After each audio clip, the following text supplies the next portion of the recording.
Hello, happy crocheters. This is Lindsay from windingroadcrochet.com, and today I want to show you how to make this quick, easy collector's pin banner. I found out that my niece collects pins, and I thought this would make a perfect gift for her, and of course, I wanted to share it with you as well. A few things to know about this banner. It is 12 inches wide by 14 inches tall, but it will also be very easy to adjust the size. The colors I used for this banner are from Red Heart Super Saver yarn called Frosty Green, Medium Thyme, and just a little bit of buff in the fringe. The gauge for this pattern is 13 half double crochet by 11 rows will equal a 4-inch by 4-inch square, but it's not really a pattern where gauge is super important. It's also good to know that in this project, I do not consider my turning chain as a stitch, so you don't want to count it if you need to count your stitches. So the materials you'll need for this project is going to use a basic number 4 weight yarn. I am using Red Heart Super Saver. It takes about 6 ounces or so. You will also want a dowel rod. This is a 3/4 inch diameter dowel rod that's been cut to 14 inches. You'll need a yarn needle, a larger hook for adding your fringe. For the project, we're going to use a 5.5 millimeter crochet hook. We're going to need scissors. Optional, you can use a steamer to steam out the fringe. And to cut the fringe, I used a book that was 8.5 inches tall to make it nice and easy, and I'll show you how to do that real soon. So let's jump right into this project. We are going to make a slip knot, insert our hook, and we will chain 46. Again, you can add more chains if you want this project to be taller. We can also add more rows at the end if we want this project to be wider. Once you have your 46 chains, we are going to half double crochet into the second chain from the hook. I am going to work into the back bump of the chain because this will be our finished edge, but feel free to work into the chain any way that is most comfortable for you. So we are just going to work a half double crochet into the second chain from the hook and then into the following 42 chains for a total of 43 half double crochets. Once you work your 43 half double crochets, you will have 2 chain left. We are going to chain 1, skip one of those chains, and work a half double crochet into the last chain from the hook.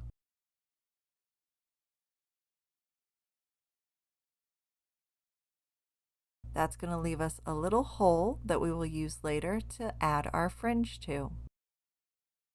Moving on to row 2, we are going to chain 1, turn our work. We're going to work a half double crochet into the first stitch. We are going to work a half double crochet into the chain 1 space. And then we're going to work a half double crochet in every stitch across.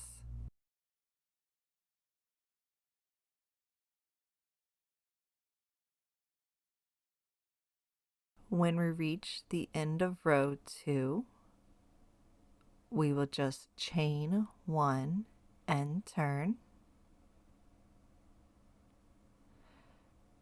And once again, we are going to work 43 half double crochets.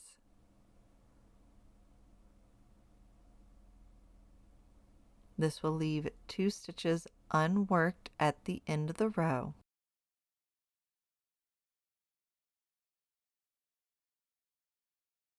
When we reach those last 2 stitches, we will chain 1, skip a stitch, and half double crochet in the last stitch of the row. This will give us another little opening for our fringe. At this point, all we need to do is continue repeating row 2 and 3 until we have a total of 33 rows worked in our project. We are going to change colors every 11 rows. So I'm going to work my first 11 rows and then I'll show you how to change colors. So here I have my first 11 rows and I am going to change colors in the very last stitch. So first I need to chain 1, skip a stitch, and then I work a half double crochet into the last stitch. I'll yarn over with my current color, insert my hook and pull up a loop. Then I will yarn over with my new color and pull that through all 3 loops on my hook. This way the new color is in the center of the old stitch, but it will be right there and ready to chain 1 and turn our work. So this is how you can change colors. Now I will work the next 11 rows with this color, which is called Medium Thyme.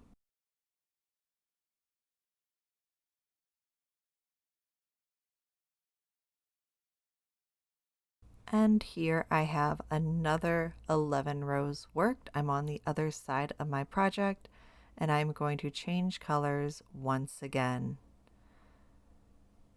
Just yarn over and pull up a loop. I have 3 loops on my hook, and the last yarn over I will yarn over with the new color, and then I will work the last 11 rows.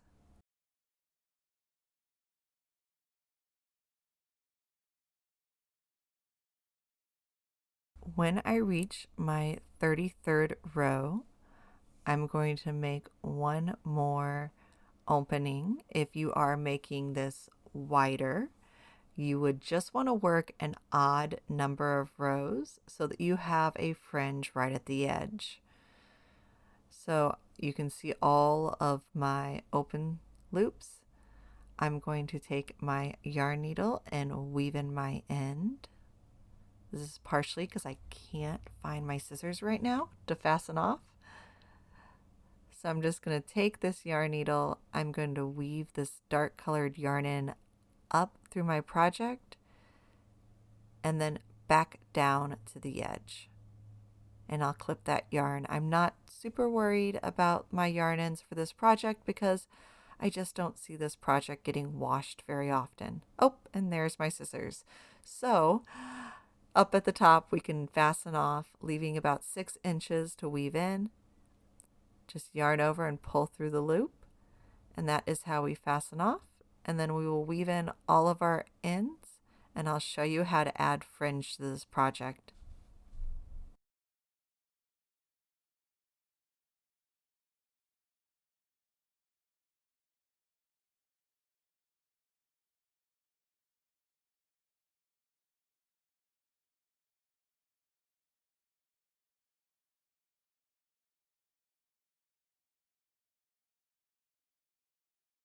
So here we are going to prep our strands for our fringe. I am using a book to make this easier, and this book is 8.5 inches tall, though you can make the fringe whichever size you like. I am just going to take my light yarn color and wrap it around this book. We are going to be using 6 strands of the lighter color for every fringe, and there is a total of 17 groups of fringe that we're going to make.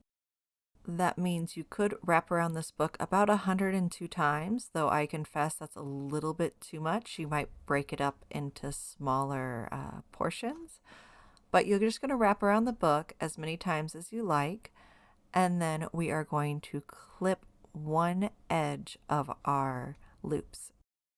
Then we are going to take our dark yarn and we are going to wrap around the book 12 times. We're only using 1 strand of the dark yarn and 1 strand of the tan per group of fringe.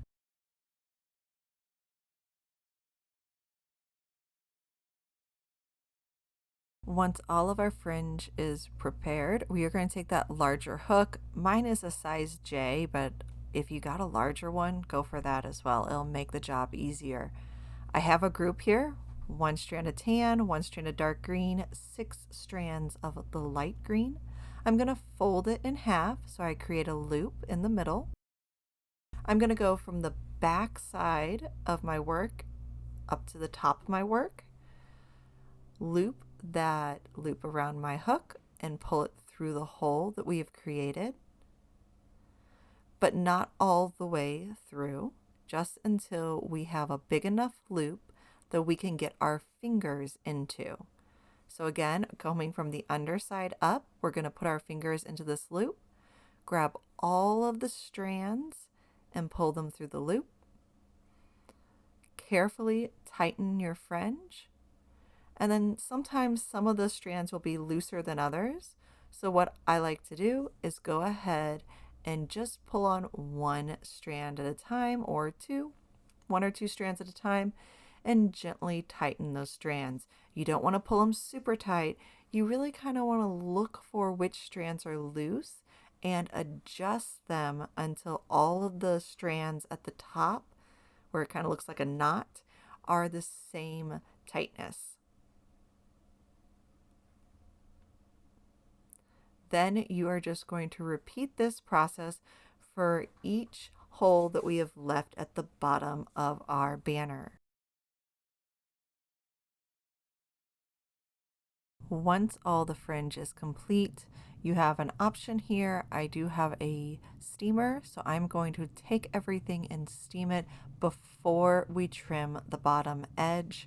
This just makes everything lay a little nicer. So let me do that real fast and show you the difference.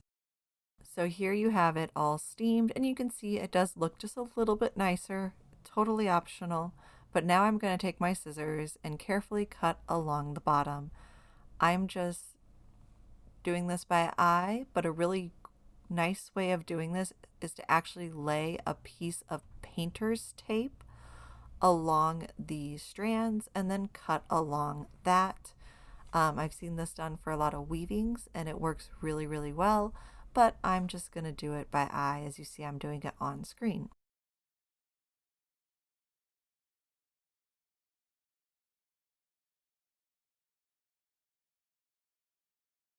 Once your fringe is cut, it is ready for us to attach this to our dowel rod.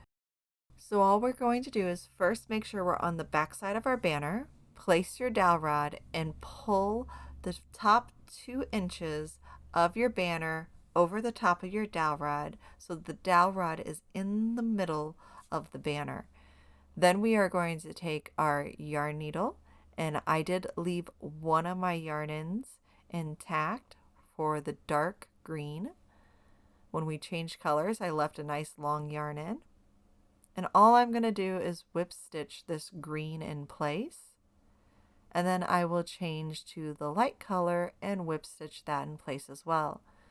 So when I get to the end of the green color, I'm just going to weave my end in back and forth a little bit, or you can knot it, whichever is more comfortable for you.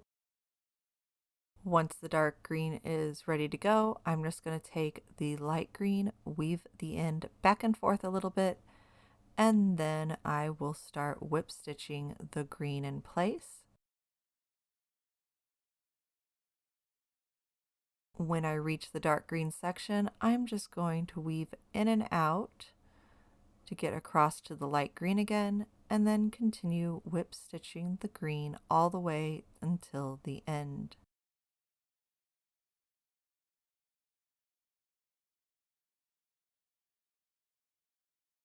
When we reach the end, I will just weave in my yarn in one more time and clip my yarn.